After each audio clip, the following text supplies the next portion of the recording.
you might have noticed we have a new intro video. This video is actually going to be me showing you how I came up with that arrangement. That's actually a clip from one of our songs called The Foot of the Cross, and I thought it might be cool to go through the orchestration of that, since obviously it was not written to be an orchestral piece. So let's go through that, shall we, and see what we got. Alrighty, so this is the piece here.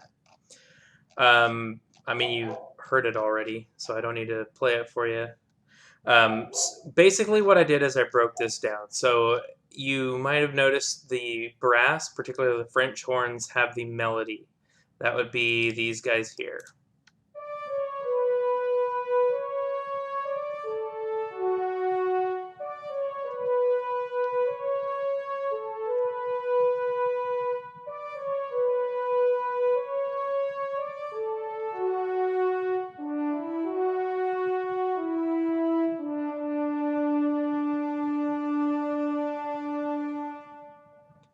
So once I had that, apologies, once I had that, then I knew what I wanted to do with the rest of the brass pretty much was to anchor the bottom. So trombones right here.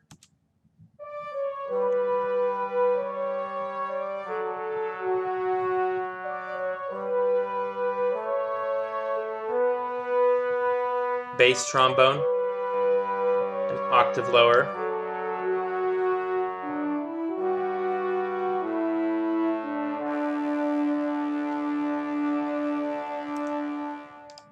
Throw in the tuba, an octave lower than the bass trombone. So you have the trombones in octaves like that, French horns with the melody. Once I got this, I was pretty much happy with the brass at this point. I didn't have anything for trumpets yet. As you can see, we did come back to that. But at this point, I didn't have anything in mind just yet. I wanted to develop the song more. Now, Foot of the Cross has kind of a warm, rich, synthetic, not synthetic, but like a synthesizer kind of pad feel for the strings. In other words, what I mean is they don't move. They're kind of warm and broad, and they have, they just kind of put a blanket down for the music. And I wanted to keep that with the strings. Once I got the brass, I put the strings in here.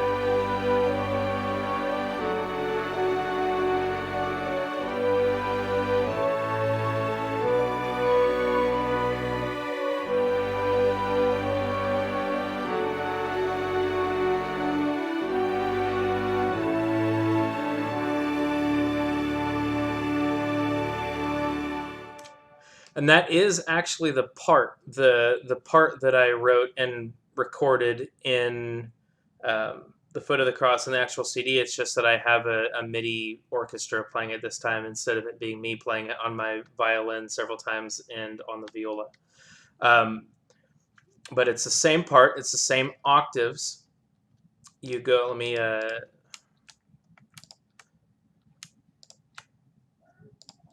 Just start with the violins. This is the first violins and octaves.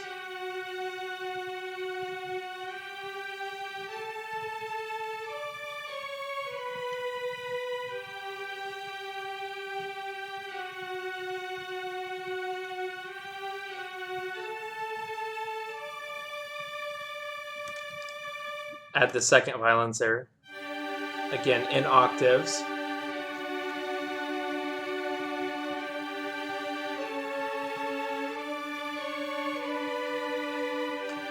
Now, usually you don't write second violins to play higher than first violins, but when I was in an orchestra, I was a second violin, so I kind of cheat and I throw him a bone. I feel I've earned it. Violas. Add the violas in.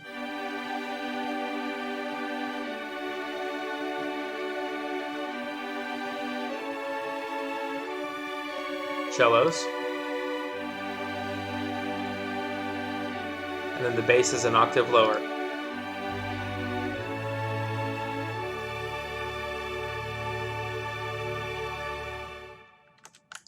So you've got strings and brass. Now the other thing that you're missing is if you listen to that song, the piano part's got a moving right hand. Ba ba da ba ba da ba ba da ba ba da ba. So we're missing that here, and I definitely wanted to incorporate that, and that's where I have the woodwinds come in. I'm using the woodwinds as the movement for this thing. So we're going to start with the flutes here. Let me take the strings and the brass out of here. I'm going to throw the French horns in just so that you can hear the melody working over this here. But this is...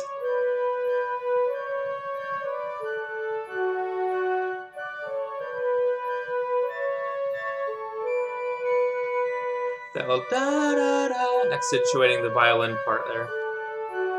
Something I wanted to bring out.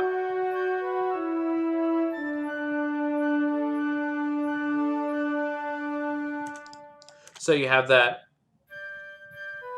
That's a couple octaves higher, but the same part that the piano's right hand plays. Now, I wanted to build on that. So I used oboes here. The flutes part is da, da, da, da, da, da, da, da, da, da. Oboes are going to play a slightly different rhythm. Da, da, da, da, da, da, da, da, da, da, da, da. So da, da, da, da, da. It's da, da, da, da, da, da. So they do some notes just before, and it goes like this.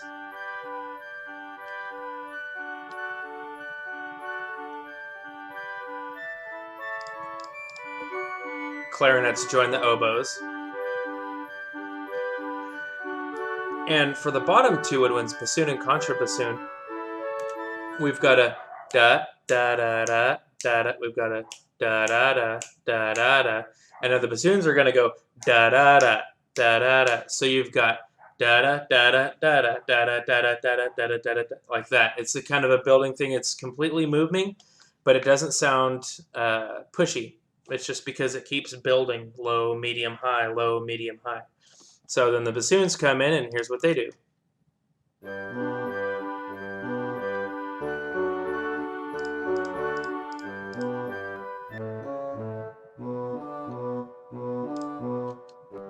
Bassoon, contrabassoon, through the clarinets, oboes with the clarinets, and here's the whole woodwind section.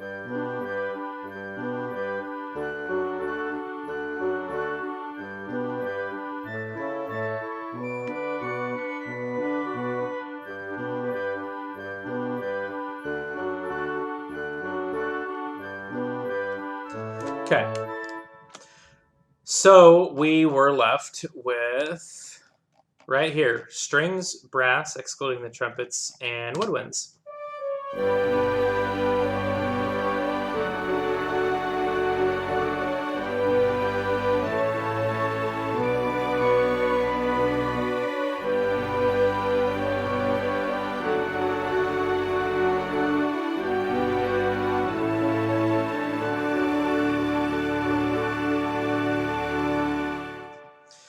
Now, I mentioned that the flute does that da-da-da to help accentuate that violin part. It was not as accentuated as I want at this point, so I decided I'm going to use the trumpets for that. So I took a trumpet and a piccolo trumpet. The piccolo trumpet's playing an octave higher, and during that part, you'll hear them come in.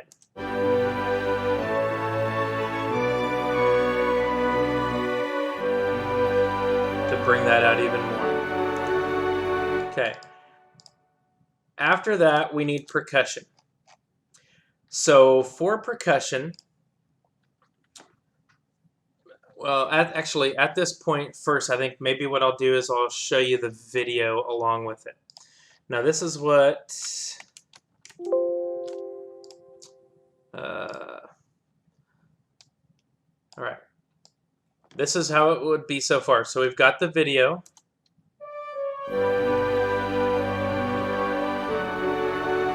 Got kind of a whoosh, and we've got some smoke. Another whoosh and smoke.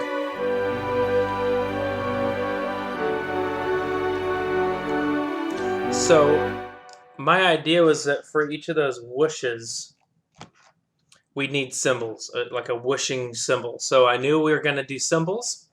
I heard timpani roll, so I knew timpani. And I had an inkling maybe a bass drum. So those are the ones I loaded up here. And we started with just the cymbals. Actually, what I'll do is I'll do this. We started with just the cymbals. And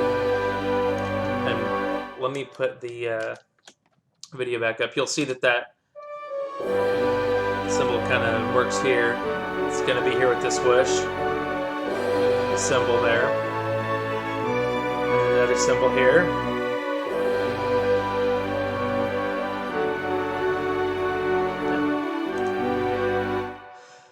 Now, it is very important to be doing this with the video. Reaper has the ability, the software that I use has the ability to load. See, it's got the video loaded up here. So I know that everything is timed exactly right. So when I add this music later to this animated video in my video editor, I know it's going to work exactly right. So you get it right here. You can reference it. Okay, so we had those cymbal whooshes.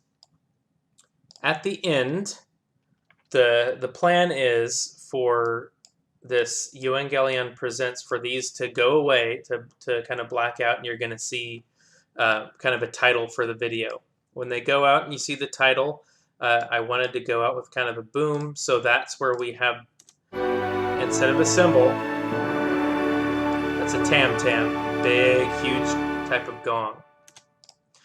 So the cymbals worked well. The tam-tam works to kind of bring it out. Then the next thing I heard was timpani. You're going to have a timpani roll. So strikes, roll, strike.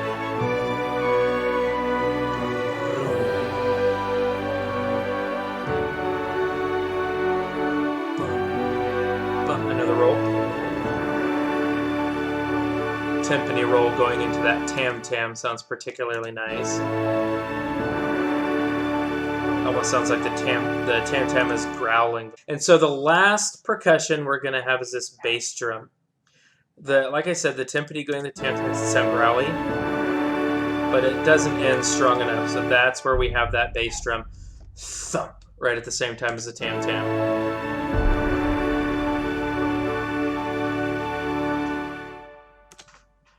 All right, then we've got it all together. We'll do it with the video so we can see how it ties in.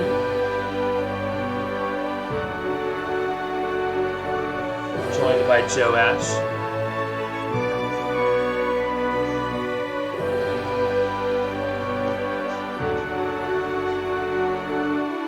As the words go away.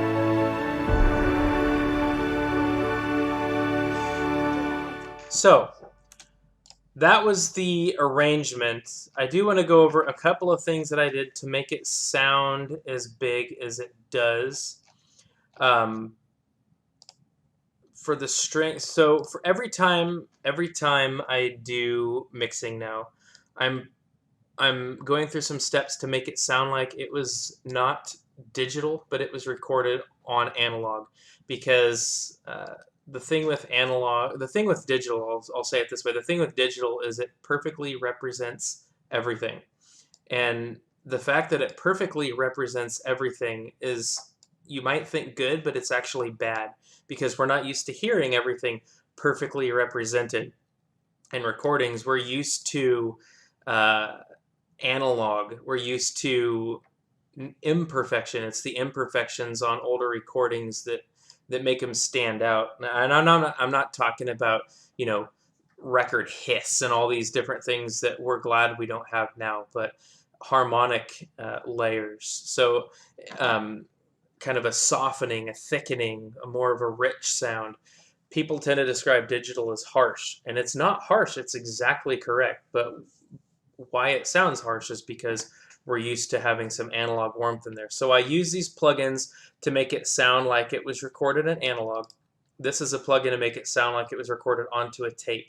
The nice thing about tape is it kind of, sounds can be real spiky, and tape kind of softens those spikes a little bit just by the nature of it, so it makes it sound a little bit warmer. And then for the string specifically, I like this. It's a tube equalizer, and I like it, so I use it to mostly bring out the air. I didn't really do anything with the bass, but I mostly use it to bring out the upper end, the air, kind of so you can hear the rosin. For the percussion, it's just literally making it sound analog. I think for the trumpets and the woodwinds, that's the case too. Yeah, so it's the same across here. So then there's one other thing that I did aside from everything on the master bus, the different EQs just to master it. There's one other thing I did, and it involves psychoacoustics. So our ears, whenever we hear something, we're hearing things delayed. We're hearing sound delayed. If I hear someone talk, I'm hearing sound from their mouth. I'm hearing sound echoed to me from walls. I'm hearing sound echoed to me from, wherever it is.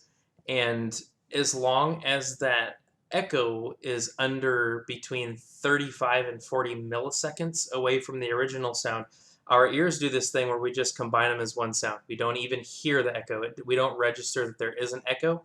But what it does is the first sound we hear, we register as the location of that sound.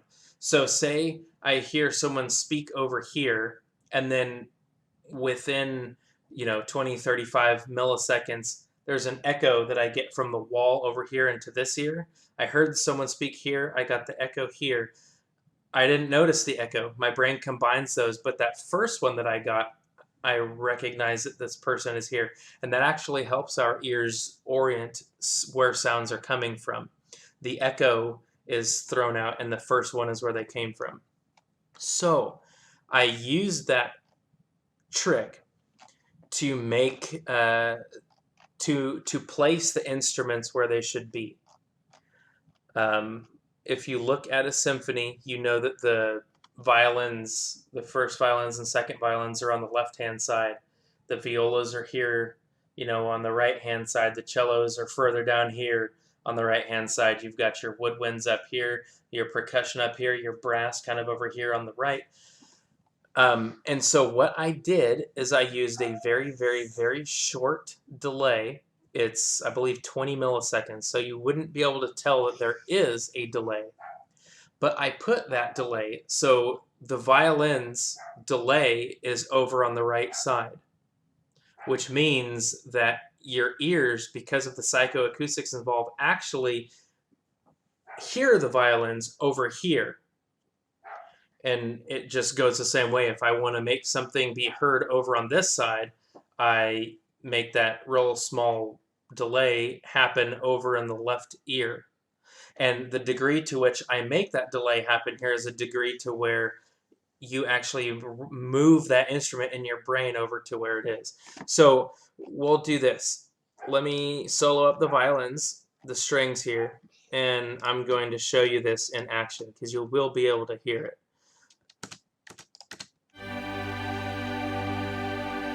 Now let me turn those delays off.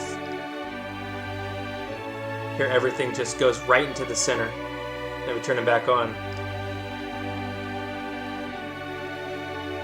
And it just fills out and sounds big. You can't hear that there's a delay. It sounds like the one note, but it is a delay. And when you combine that over the entirety of the orchestra, let me do this. Watch this. So this is everything on. Let's turn it off. Everything just gets small, then it widens back out. Listen to those trumpets with the delay on. Sound in the distant and where they're supposed to be. Let me mute that. It just back down the center again.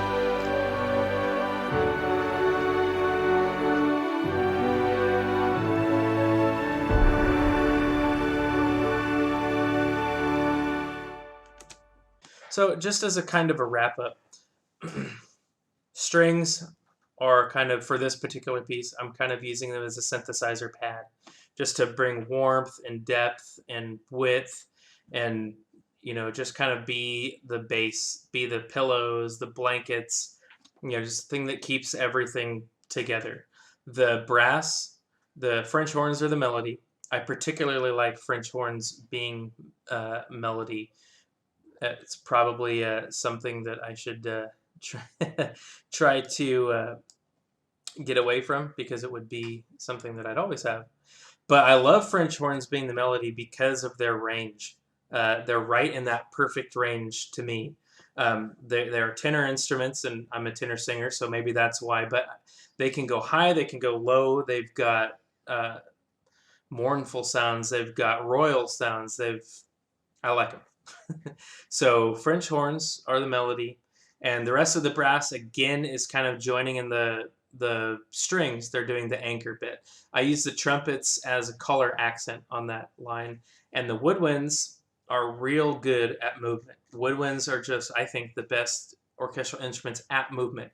And so the parts that are moving, the parts that kind of make you feel like you're standing in a creek or something, those are going to be the woodwinds. And so I use them for the movement. And so you put that together with the percussion to accentuate everything, and that's how I orchestrated the song. I hope you enjoyed it. If orchestration is something you guys are interested in, it's not something we've done a lot of, but it's definitely something that I can do more of. If that's something you guys want to see, go ahead and let me know, and I will see you later.